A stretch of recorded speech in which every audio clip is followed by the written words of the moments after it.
তো চলুন চ্যানেলটি সাবস্ক্রাইব করে একটা লাইক দিয়ে গল্পটি শুরু করা যাক। করিডোরে হাঁটছিলাম, হঠাৎ মনে হলো কেউ দৌড়াচ্ছে। পায়ের শব্দ, একদম ছোট বাচ্চার মতো। আমি থেমে গেলাম, কিন্তু আওয়াজ থামল না, বরং মনে হলো ঠিক পাশের ক্লাসরুমে ঢুকে গেল। আমি দরজাটা ঠেলে দেখি ভেতরে কেউ নেই, শুধু এক কোণে রাখা একটা পুরনো ঘণ্টা। আর সেই ঘণ্টাটা নিজে থেকেই টুং করে বাজলো।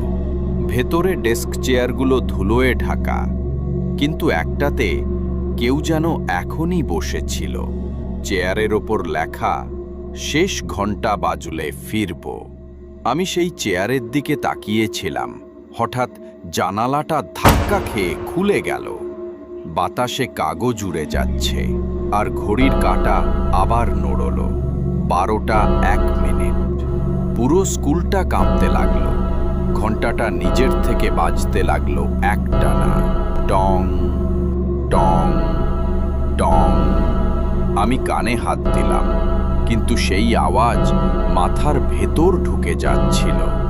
বাতাসে শিশুদের হাসি, কান্না, দৌড়ঝাঁপ সব একসাথে মিলেমিশে এক ভয়ানক চিৎকার হয়ে উঠল।